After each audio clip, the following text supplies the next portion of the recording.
Today is day 56, and this is Proverbs 6. My son, if you have put up security for your neighbor, if you've shaken hands and pledged for a stranger, you've been trapped by what you said, ensnared by the words of your mouth. So do this, my son, to free yourself, since you've fallen into your neighbor's hands.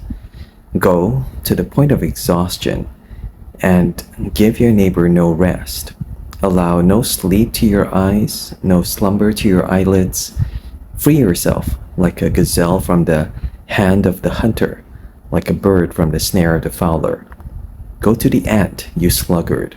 Consider its ways and be wise. It has no commander, no overseer or ruler, yet it stores its provisions in summer and gathers its food at harvest. How long will you lie there, you sluggard? When will you get up from your sleep? A little sleep, a little slumber, a little folding of the hands to rest, and poverty will come on you like a thief, and scarcity like an armed man. Mark chapter 8, verse 14. The disciples had forgotten to bring bread, except for one loaf they had with them in the boat. Be careful, Jesus warned them. Watch out for the yeast of the Pharisees and that of Herod. They discussed this with one another and said, "It is because we have no bread." Aware of the discussion, Jesus asked them, "Why are you talking about having no bread? Do you still not see or understand? Are your hearts hardened? Do you have eyes but fail to see and ears but fail to hear? And don't you remember when I broke the 5 loaves for the 5,000, how many basketfuls of pieces did you pick up? 12, they replied. And when I broke the 7 loaves for the 4,000, how many basketfuls of pieces did you pick up? They answered, 7. He said to them, "Do you still not understand?" They came to Bethsaida, and some people brought a blind man and begged Jesus to touch him. He took the blind man by the hand and led him outside the village. When he had spit on the man's eyes and put his hands on him, Jesus asked, "Do you see anything?" He looked up and said, "I see people. They look like trees, walking around." Once more, Jesus put his hands on the man's eyes. When his eyes were opened, his sight was restored, and he saw everything clearly. Jesus sent him home, saying, "Don't even go into the village." Jesus and his disciples went on to the villages near Caesarea Philippi. On the way he asked them, "Who do people say I am?" They replied, "Some say John the Baptist, others say Elijah, and still others one of the prophets." "But what about you?" he asked. "Who do you say I am?" Peter answered, "You are the Messiah." Jesus warned them not to tell anyone about him. He then began to teach them that the Son of Man must suffer many things and be rejected by the elders, the chief priests, and the teachers of the law, and that he must be killed and after 3 days rise again.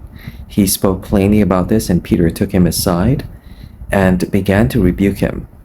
But when Jesus turned and looked at his disciples, he rebuked Peter. "Get behind me, Satan," he said. "You do not have in mind the concerns of God, but merely human concerns." Then he called the crowd to him along with his disciples and said, "Whoever wants to be my disciple must deny themselves and take up their cross and follow me. For whoever wants to save their life must lose it, but whoever loses their life for me and for the gospel will save it. What good is it for someone to gain the whole world, yet forfeit their soul? Or what can anyone give in exchange for their soul?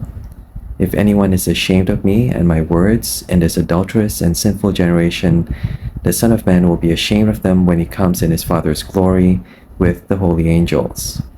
Chapter 9, and he said to them, "Truly I tell you, some who are standing here will not taste death before they see that the kingdom of God has come with power." So this is Exodus chapter 37.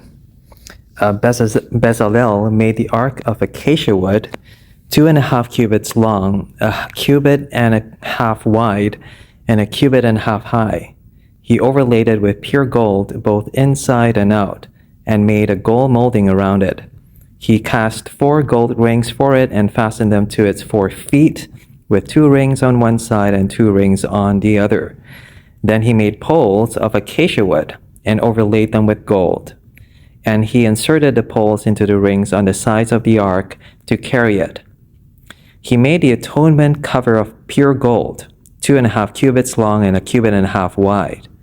Then he made 2 cherubim out of hammered gold at the ends of the cover. He made 1 cherub on one end, and the second cherub on the other. At the 2 ends he made them of one piece with the cover. The cherubim had their wings spread upward, overshadowing the cover with them. The cherubim faced each other, looking toward the cover. They made the table of acacia wood, 2 cubits long, 1 cubit wide, and 1.5 cubits high. Then they overlaid it with pure gold and made a gold molding around it. They also made around it a rim 1 handbreadth wide and put a gold molding on the rim. They cast 4 gold rings for the table and fastened them to the 4 corners where the 4 legs were. The rings were put close to the rim to hold the poles used in carrying the table.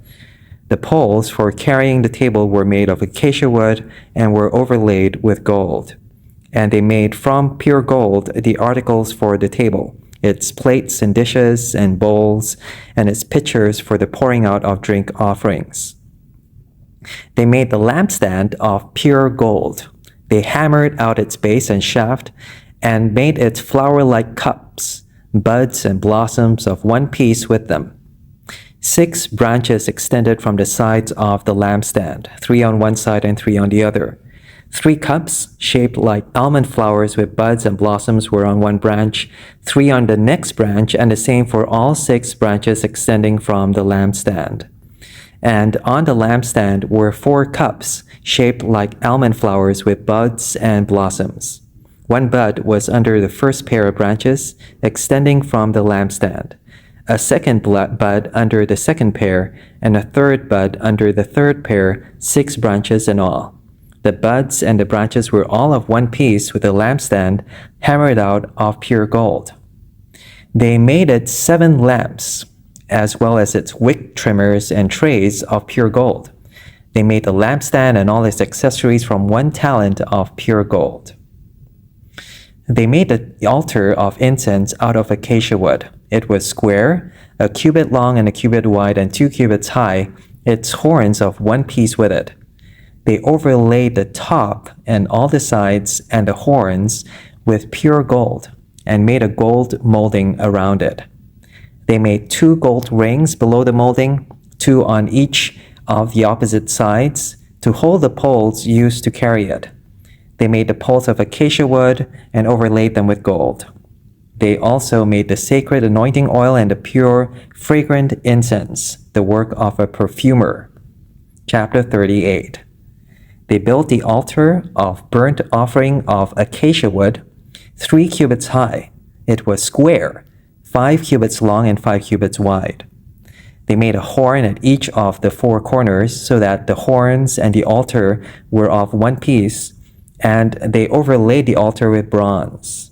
They made all its utensils of bronze, its pots, shovels, sprinkling bowls, meat forks, and fire pans. They made a grating for the altar, a bronze network to be under its ledge halfway up the altar.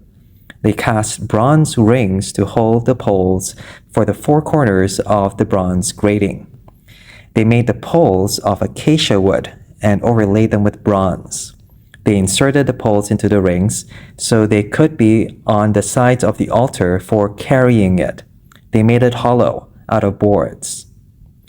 They made the bronze basin and its bronze stand from the mirrors of the women who served at the entrance to the tent of meeting. Next, they made the courtyard. The south side was 100 cubits long and had curtains of finely twisted linen with 20 posts and 20 bronze bases and with silver hooks and bands on the posts. The north side was also 100 cubits long and had 20 posts and 20 bronze bases with silver hooks and bands on the posts. The west end was 50 cubits wide and had curtains with 10 posts and 10 bases with silver hooks and bands on the posts. The east side toward the sunrise was also 50 cubits wide.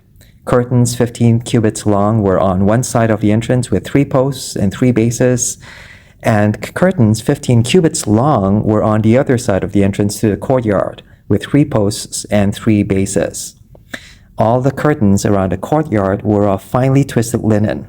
The bases for the posts were bronze.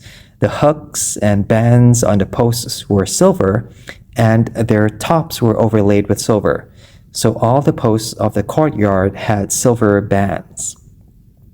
The curtain for the entrance to the courtyard was made of blue, purple, and scarlet yarn and finely twisted linen, the work of an embroiderer.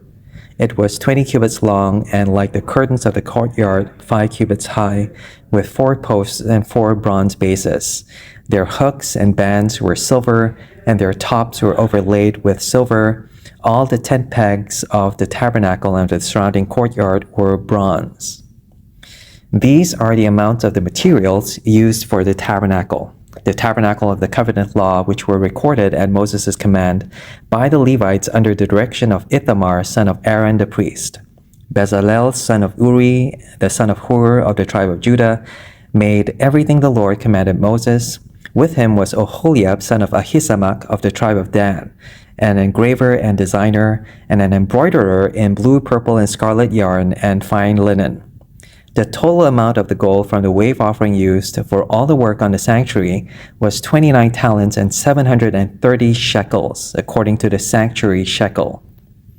The silver obtained from those of the community who were counted in the census was 100 talents and 1,775 shekels, according to the sanctuary shekel, 1 bika per person, that is half a shekel, according to the sanctuary shekel, from everyone who had crossed over to those counted 20 years old or more, a total of 603,550 men.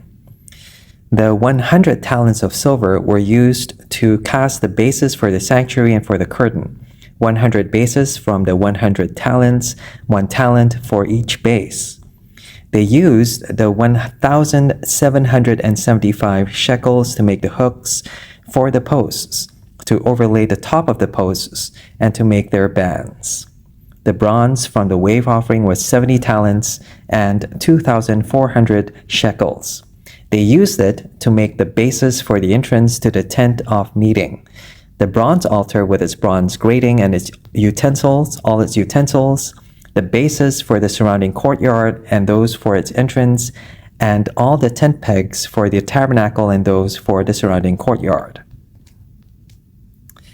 Lord, thank you for all those who serve you wholeheartedly with their artistic abilities in healthcare, education, business, retail, law, banking, and every other area of the workplace.